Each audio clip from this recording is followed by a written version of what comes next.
All right, what's going on? We are back in the building, season 3, episode 1 of the Dropping Knowledge podcast. Who would have known? Started this podcast during COVID, I think April of 2020. And I did it because I had time on my hand and I wanted to make use of this time. But so many people have given such great feedback about all of the wonderful things that they've learned about the Dropping Knowledge podcast, things that they've learned from the podcast. And we are truly blessed to be able to bring on some phenomenal guests. And it does not stop here on the first episode of season 3. And so have an amazing lady we connected via Instagram. And I was intrigued because she is getting paid using Airbnb. And guess what? She's getting paid even when she doesn't own the property. So I want to bring in our guest tonight. So Nana, welcome to the Dropping Knowledge podcast. How are you today? I'm great. Thank you so much. I'm really excited to be here, really excited to talk to you guys about what I have been doing, what I've learned over, almost a decade doing Airbnb and short-term rentals. So, wow, you've been doing this for 10 years? I always like to say almost a decade because I started in 2014. Okay. Well, that's 7 years. So that works. So let's start, because I know we're going to get in the Airbnb and I got 25 questions because I think I'm going to make that a part of my portfolio. But before we jump into that, give us background. Where are you from? So my family's from Ghana, West Africa, but I grew up in New York and a little bit in Ghana. But the last couple, since college, I was in the DC area, so DC, Maryland, Virginia. And I just moved to Las Vegas last year. So that's where I'm at now. All right, cool. So what took you to Vegas? Was that business professionally, or is the Airbnb market hot in Vegas and so you follow the trend? Well, it was more personal. My parents have actually lived out here since we moved back from Ghana. So they've been out here like 20 years and I would visit all the time. It's just so different from the East Coast. I was just kind of looking for a change.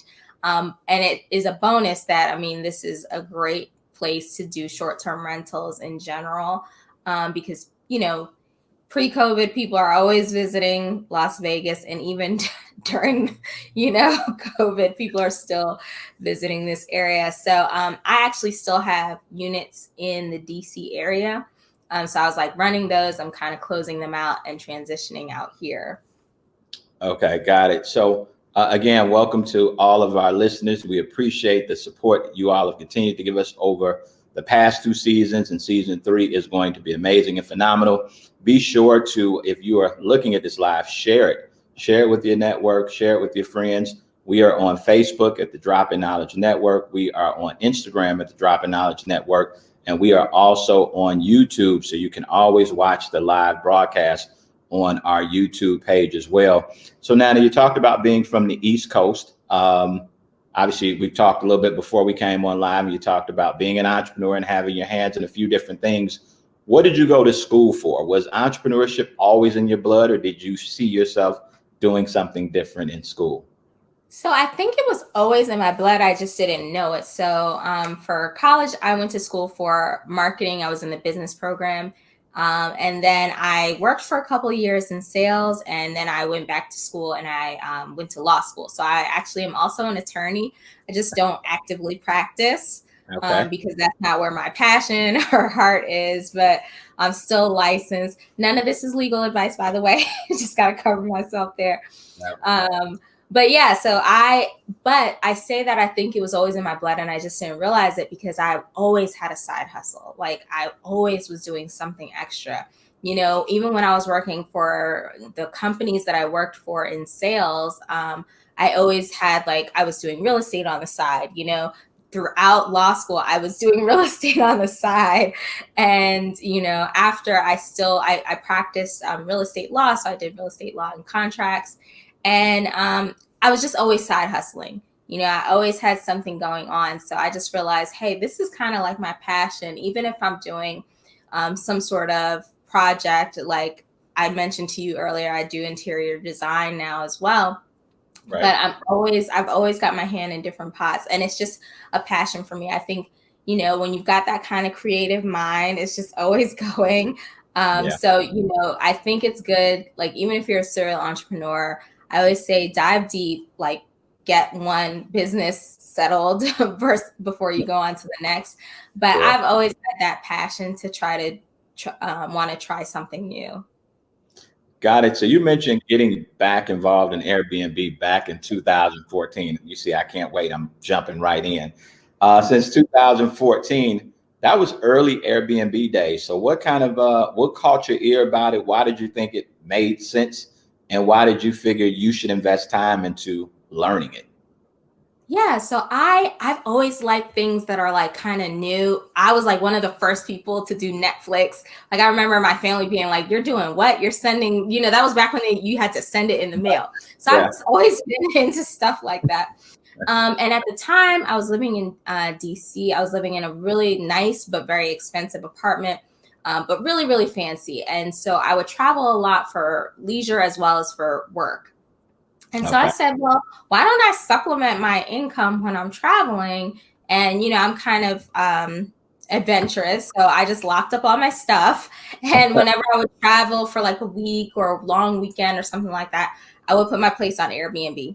And I was making really good money. I was like, this is fantastic. I'm on vacation. I'm making money. This is wonderful. Right. Right. And my first couple of guests, my first couple times, I had some hiccups and things like that. But over time, I started really perfecting the process. And then I was actually laid off. I was doing a contract work. And so I was laid off and I just was like, okay, well, these bills are still here, right? So what can I do while I'm looking for my next job? So I decided to actually Airbnb a place in my apartment full time. So room in my apartment, I just did it full time. So I always had a guest, and that started to like cover my rent. And then it started to make a little bit more than my rent. And then I was like, oh, there's something really to this. So that really is how I got started. It started with me just doing it for fun on the side. And then it became, like covering my actual bills. And then started to make some profit. So I just kind of, the wheels started turning then. Right. So what were you talked about having some hiccups earlier. What kind of hiccups? I don't know, everyone has just heard of Airbnb, right? But you may have never done it before. So share with us or anybody who's thinking about getting into the Airbnb business, what are some of the hiccups that an owner may experience in doing Airbnb? Yeah. So when you are doing it in your own home in particular, you really have to make sure that you're making it a welcome space for a guest. Now, a lot of people may not do that now with everything going on with COVID, but let's say like you have a basement apartment or an in-law suite, something that's very separate. And you decide to do it that way. You just have to make sure that you are running it as a professional, right? It's not just like the basement that has all your junk in it and stuff like that.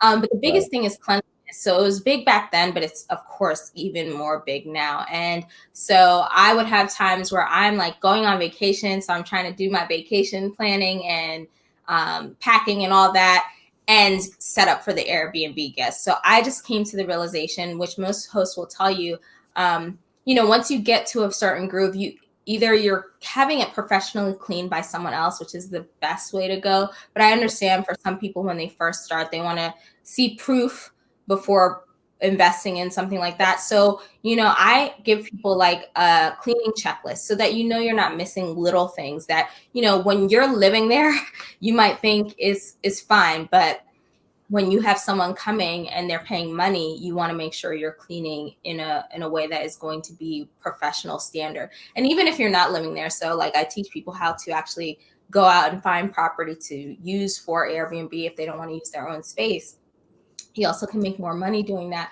Using professional cleaners and finding good professional cleaners who have experience doing this sort of cleaning and this sort of turnover and all of that is really important. Got it. So it's really good information. Yeah, I've always been so intrigued by it, and it makes so much sense. I've stayed in Airbnbs before, and it's really a wonderful opportunity. So, early on, you talked about how it was, starting to cover your rent, et cetera. So, in a 30-day month, how often would your Airbnb be rented? So I always like to give pre-COVID and post-COVID, right? And it all depends on It's just like a rental property. So it all depends on your location, how well you're doing in terms of your marketing and your nightly rate, right? So pre-COVID, my places were booked pretty much almost every day out of the month.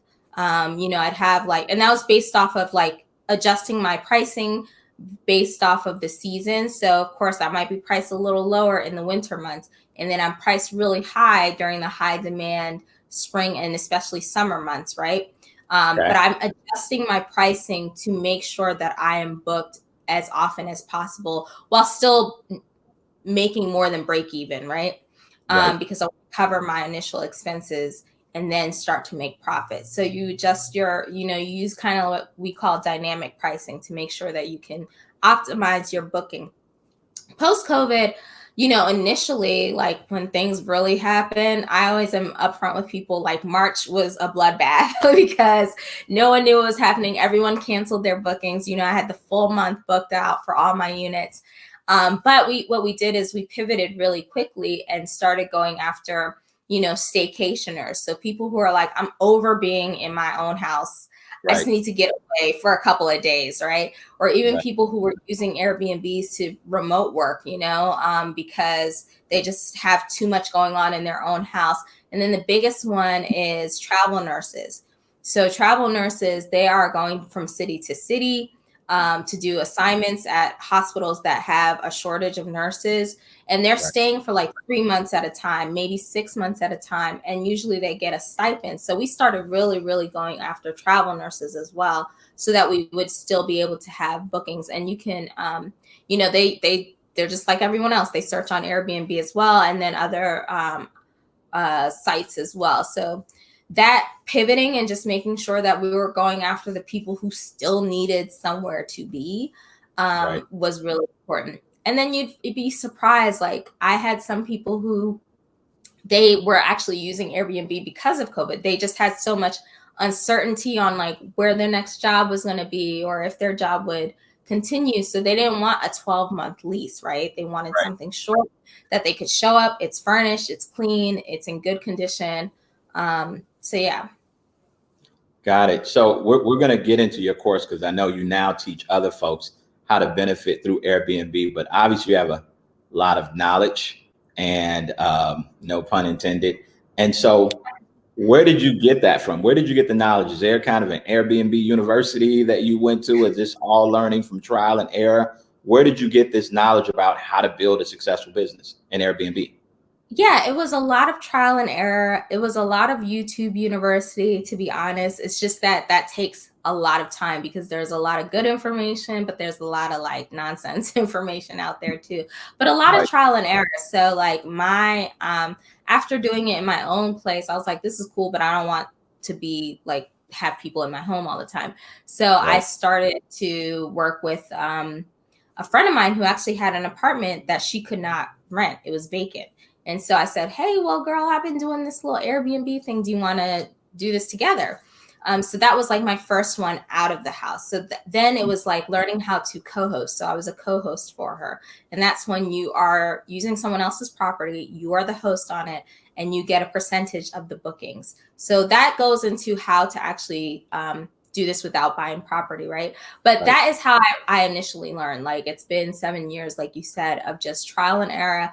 And then going into Airbnb community forums to see like what people are up to, what's the trend, what are they seeing? And even like as Airbnb changes things on the platform, like the way it looked in 2014 is not the way it looks in 2021, right? So just kind of keeping up to date with all of that knowledge as it's going, and just making sure that you are updating things, updating what's trending, updating what's what people are looking for, even when they are looking for short-term rentals on Airbnb. Right. So are you familiar with the show called Cash Pad? Comes on CNBC. No, I don't think I've watched it. I've watched like stuff on Netflix. I know they had a show like a year or two ago, but I haven't seen Cash Pad. Yeah, so Cash Pad, a young husband and wife. I think they live in Austin, but they focus on Airbnb, and so they go and they will find homes that have something of value that's not being used. Right, maybe a nice garage, I forgot what it's called down in Austin, but like a bullet kind of old school van thing. And they'll go and they'll convert these places and they actually do a deal with the owners, and the owners are getting the upgrade in their properties. But these are kind of co-host situations. And the owner, banks for the first 4 years. And then after that, it's all them. But it's really big, but it's all in the Airbnb space. So you talked about getting into, so when did this become something that you said, you know what, I'm going to continue to do this for myself, but I want to share this knowledge, this value, this experience with other folks, as well as create a separate business that, shows other people how to win in this space. When did you start with that platform? Yeah, so I probably started doing that maybe three or 4 years ago. And it came down to, so I was co-hosting, like people, friends, family, clients, people I knew in the real estate world would be like, hey, what are you doing? This is cool. I want you to host for me. I need your help setting up my Airbnb because I do like design and setup, and I've done it before. I was setting up for people, but it got to the point too where I was like, I can't do it for everybody. So, and I do like sharing information. And like I said, the side hustler in me was like, you know what, I should put together a course for this. I've seen what people share on YouTube. I think I can share a lot more information and make it more easy to follow along, because I feel like, a lot of times people try to make it more complicated than it needs to be. So I like to break it down step by step, do this, do X, Y, Z exactly. And, go from there. So that's really how it came about. I just thought to myself, if I was brand spanking new, I had no experience whatsoever. I didn't just create an adventure for myself and fall into it, but I wanted to start this from scratch. And I didn't want to necessarily go out and buy a property specifically for Airbnb. How would I do it? How would I show somebody how to do it? So I just kind of put together what I did for clients. And then also like, okay, for clients, I did a lot of it, but what are the pieces that I did for them that someone else can go ahead and do for themselves if they have the guidance on how to do that? Got it. So as a novice, someone who's never been a host, right, on Airbnb, I would assume that it's all about location, right? You need to be downtown. You need to be in some cool, swanky area. Is that true? Can you be? No. So I always tell people, if your location is in a location where there's a hotel, that means you can have an Airbnb, because they built a whole hotel there knowing that people stay there, right? So if there's a hotel in your little town, you can have an Airbnb. Not to mention the trend of big cities. I mean, it's still great to have an Airbnb in big cities because people are always going to go there or in the neighboring areas. But there, of course, because of COVID, there's been a huge trend of people wanting to kind of be further out. Things aren't as open as they used to be. So being in the heart of the city is not like the end all be all. Of course, it just depends. There are some people who want something a little more remote, or something, they're going to visit family in that location. I've stayed in cities and Airbnbs that are not major cities because I had something specific to do in that city. Or I was visiting somebody who happens to live in that city, So it really varies, like I said. And even with the travel nurses, right, there are hospitals in all of these small towns, right? And it might be that particular hospital that travel nurse needs to go to. They don't want to be in downtown Las Vegas. They want to be in Henderson because that's the hospital they're going to. Right. Yeah. So have you, so you have not owned a property. Did you own the property when you first started out? Did you own the property, or were you renting? You were renting and you Airbnb? I Airbnb'd it and I rented it. So that's the other way. I've owned property in the past, but for Airbnb, it's all been rentals or co-hosting. And so those are the two ways that I teach people, is to what I call master lease, which is when you go out and you lease a property, and with the permission of the owner or the landlord, you then use it for Airbnb. Or you really like to say short-term rentals, because it's not just Airbnb, right? There's VRBO. A lot of people don't know you can put your place on booking.com or even Expedia. There are all these other platforms, and there are even niche websites. So like there are ones specifically for women, or ones specifically for Black people. So you can put your place on all these different platforms.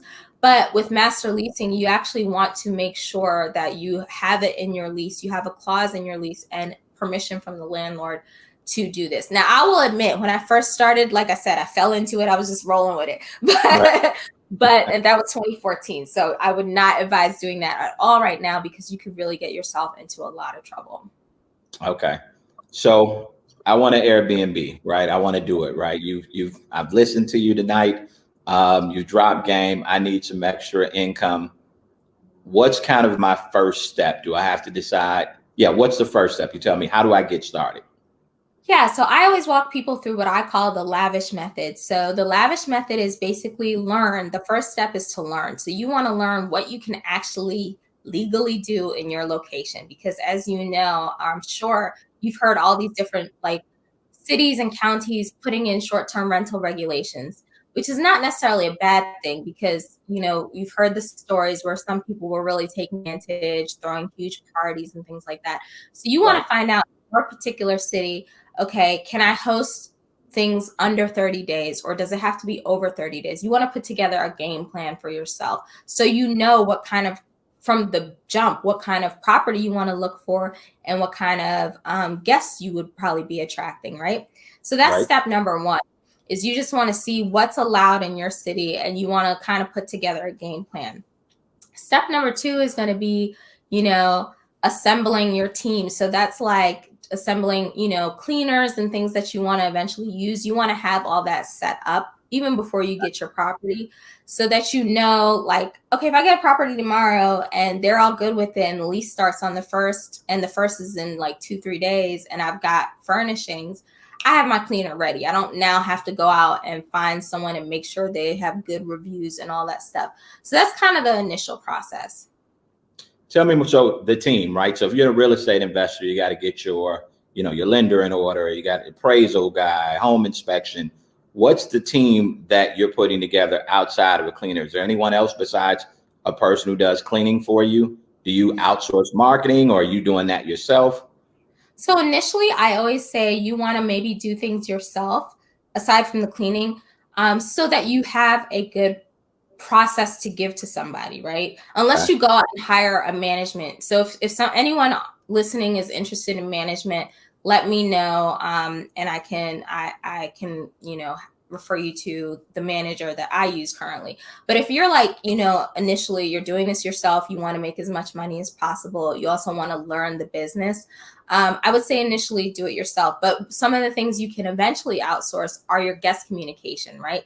So for me, for instance, I give folks templates on how I communicate with my guests, how to check them in, how to check them out, how to make sure when they're checking out the night before, I'm sending them a message to remind them to do XYZ for checkout, for a smooth checkout, all that sort of communication. I even have templates for like, okay, someone sends an inquiry. I know the kind of questions people constantly ask about this particular property. So having that all set up.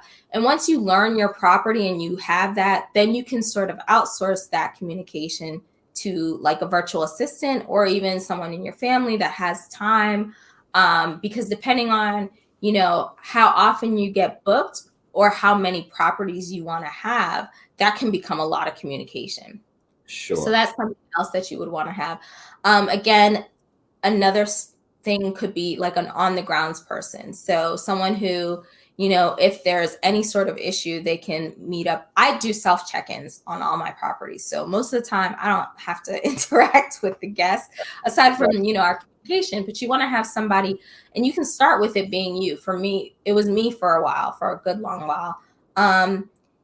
Who is available to help them check in. They can't figure out how to get into the property. Big, small things like that. Or somehow you forgot to stock up dish soap or something. You want to run that over.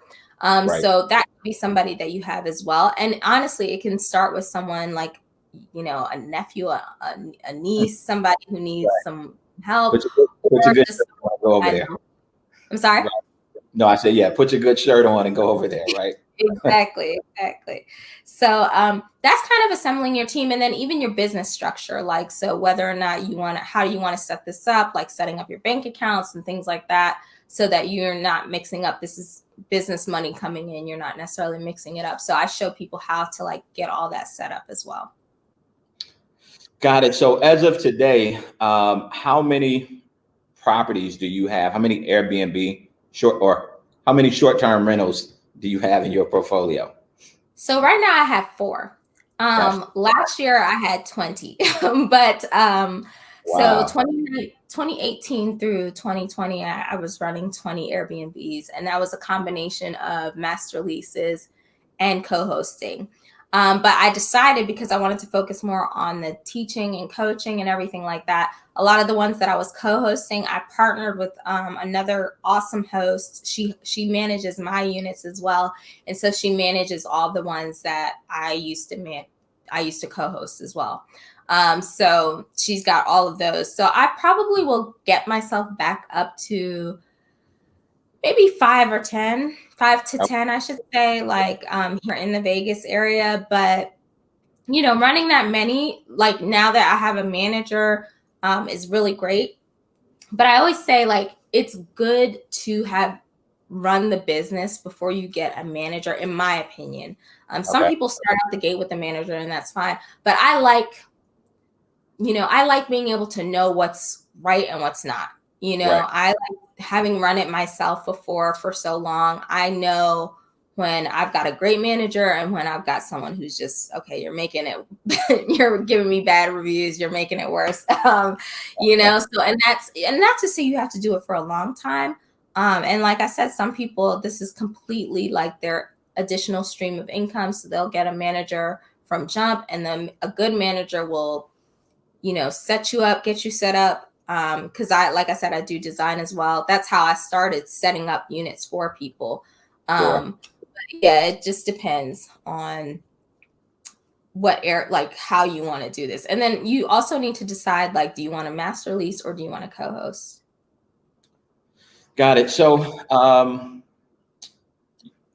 in terms of you get as you've gone out and done co-host situations, have you engaged with strangers, or have these all been people that you know? And when you engage with strangers, how are you targeting those individuals? Is it based on location, where they're at? How do you find those people that you potentially want to bring this business opportunity to? Yeah, it's been a mix. So initially it was all referrals, people that I knew in the real estate world, and then they referred people to me. But then it became like just finding people who had property, who, had vacant property. So that might be just like going to my local real estate association meetings and saying, networking with folks and finding out, hey, yeah, I'm a landlord, and then just having those frank conversations with them. And with COVID, you don't go to like RIA meetings like you might have. And RIA is real estate investor association. So like those are meetups, that you could go to back in the day pre-COVID in person, and you're meeting all sorts of people involved in real estate. But now what I do is, in the course, I show people actually how to go out and talk to landlords, what to say to them, how to find them, how to find owners, right? So even owners that they may not be a landlord, but they inherited Auntie so-and-so's property and it's been sitting around for the last 15 years, not doing anything. So you want to talk to them about it. So I show you exactly what to say so that, you get more yeses than nos. But that's really how you do it. It's a lot of networking and kind of letting people know what it is that you're doing, and being able to explain it to them in an intelligent way that makes them say, okay, I'm open to that. Got it. So to be successful, from what you've seen, I know that you do interior design as well. Is there an art to how your place needs to set up? So is it more about that? Is it more about location? You can see some real cool, funky things that someone may have that you would assume makes it more attractive. And I've actually been in very regular Airbnbs. I never know how they do, but what's your thoughts around that? I mean, if you have it in you to do really fun, cool stuff, that works, but it's also based on your budget. And like you said, you've been in regular Airbnbs. I've been in most of the Airbnbs I stayed in were fairly regular, and they were just really nice, like they're good quality furniture, nicely put together. And so like So in my program, for instance, I show you how to set up a design yourself if you want to, but also show you how to get it done for you. Because I know there are a lot of people who are like, I'm not about that design life. I'm not interested. I just want to have an Airbnb. So I show you how to get it done.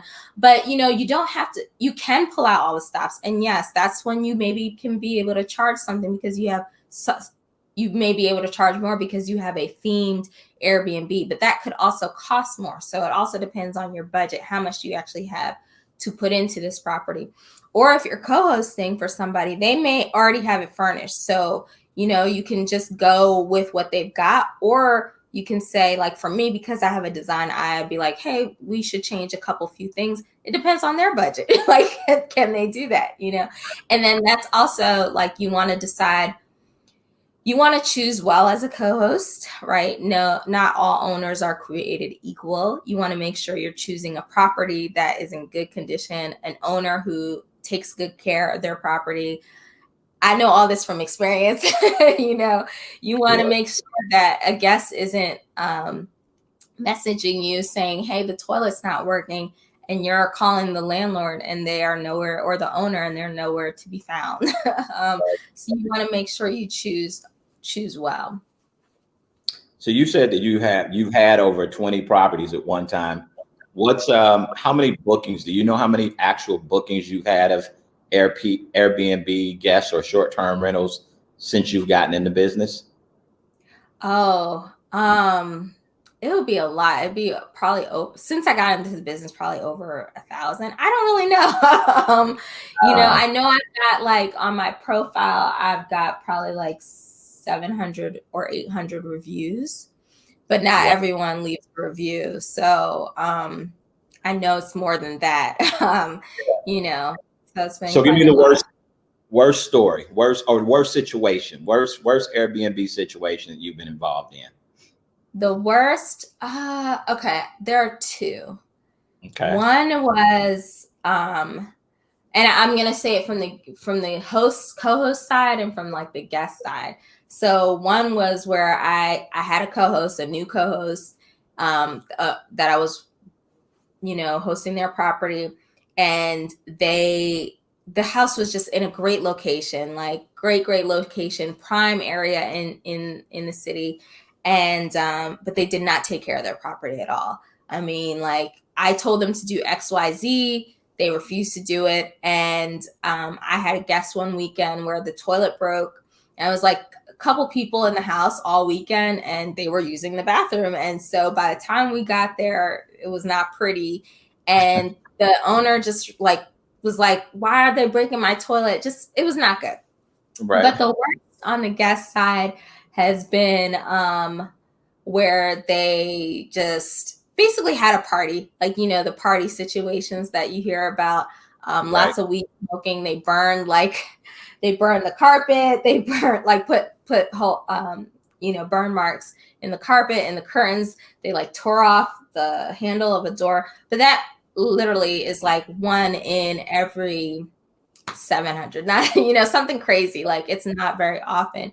And over time, I have learned how to truly deter those kind of guests. And that goes back to your messaging and how you communicate with your guests even before they book your property and even before they get to your property. So all that communication that you do ahead of time, it sets the expectation for your guests. So I've had, just based off of my communication with guests and the way that I have my team do it, I've had people who, apparently they were going to have a party cancel on their own. And I'd rather that, and that's where it comes into being able to work with someone who has that experience so that you don't have to go through all the mistakes that we went through, and avoid all that as much as possible.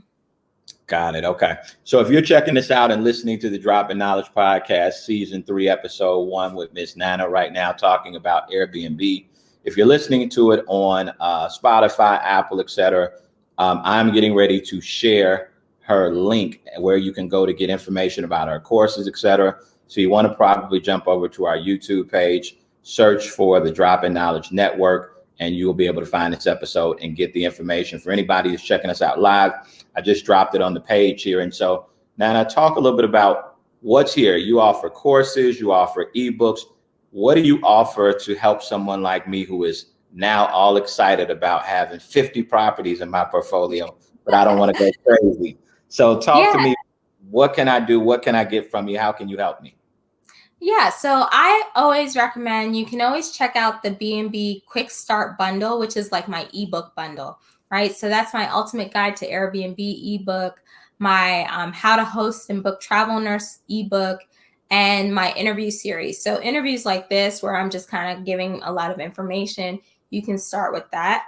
Um, but if you're more like me and you want to learn as you go and like implement as you go and have someone walking you through step by step, that is the B&B from scratch method. And that's my full course where I literally show you everything that I talked about tonight. I show you step by step how to do it, right? So I'm walking you through like how to even find the property, to do a village search is what I like to call it. Search your own village to find a property, how to set it up once you've got it, how to list your property on Airbnb so you get the most bookings, how to find a good photographer, all of that walks you through on video like this. So I'm just walking you through, I'm sharing my screen, I'm showing you exactly how to do everything. And that is the B&B from scratch course. Okay. And then I do have some free resources as well, just like information like this. But aside from that, I do share. So I've gotten into stocks and dividend stocks, as well as just buying stocks and seeing the growth. It's been pretty fantastic. So I am not an expert in that, but I share the courses that I took. Okay. So those are all on that link tree as well. Very cool. So as far as prices, give me some prices for some of these resources that you offer. Sure. So the B&B Quick Start Bundle is currently $27. The price is going to go up next month. So the ebook bundle includes all that information. That's $27. And then the B&B from scratch course is actually $597. But there are a couple ways you can get started. So you can get started for free or for $0 using PayPal. PayPal credit allows you to get the full access to the program. It's a payment option when you sign up. So if you kind of want to see how it is, kind of want to start making money before you actually make your purchase investment, using PayPal credit, it's $0 for 6 months with zero interest as well. So that's really cool. Or you can do the payment plan option, which is $180 a month for 4 months. So I kind of try to make it as accessible as possible so that people can get started and start making money as soon as possible. And if you already have a rental or property and you're interested just in learning how to rent to travel nurses, I do have that course as well. Wow. I think you dropped some amazing insight information tonight. Like I told you, selfishly, when you reach out to me, I was like, oh, wow, this is a heaven sent, because this is something, as I've been back into building my real estate portfolio, I wanted Airbnb to be a part of it. Like I told you, I've been a guest and I've had some really good experiences in different places, and you gave away game right now. And I was just able to bring you in here and get 40 minutes of free game. So I appreciate it. I appreciate it. So for individuals that may be listening and heard that you had gotten up to 20 properties, and they get the fact that you're teaching now and you're showing other people how to do it, from someone who says, wow, I want to get 50 properties in my portfolio, what would make you scale down, right? So what would make you scale down outside of wanting to shift your focus? It just seems like 20 properties, money's coming in. Why would I ever let anyone go? Yeah, so it's all about like what you want to manage. It got to the point for me that I didn't really want to manage not that I had a big team. I had about 5 people on my team. And I was moving across the country, starting new ventures, starting new relationships. And, I always talk about how everything is still energy, right? So Sure. I just knew for me, I kind of wanted to shift my focus a little bit more.